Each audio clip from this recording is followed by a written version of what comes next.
decode the CUET political science as one of the domain specific subject.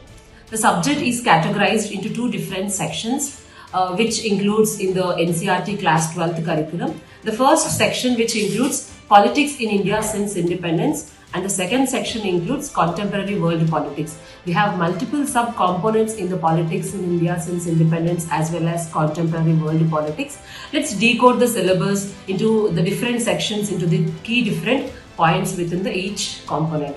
So the very first thing, politics in India since independence consists of multiple sections which dwells into political landscape of India post the 1947 independence. So we have multiple sub-components which are part of the different events which included in the post 1947 events. The very first thing, it starts with the era of one-party system, which is something which we are going to discuss under the Cold War and the aftermath of the Cold War. And then the second topic includes the nation building as well as the different problems which have been associated because of nation building.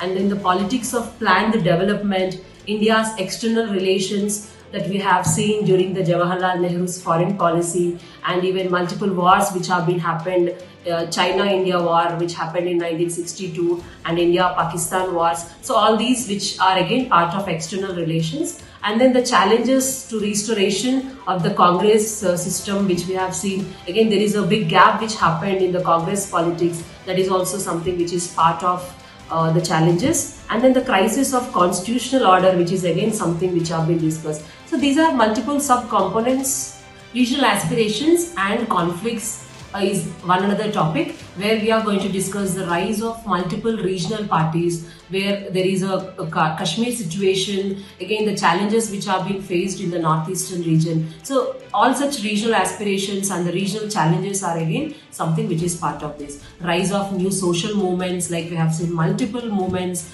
be it environmental movements, women-led movements, farmer movements, all these something which have been part of it. Again, democratic upsurge and coalition politics is also one important topic where we are going to discuss the coalition government and increasing the role of regional parties we have seen just after the coalition-led politics. And again, recent issues and challenges which are again part of the syllabus. So these are the broad categories which have been divided in the politics in India since independence, which is again part of the NCERT class 12 curriculum.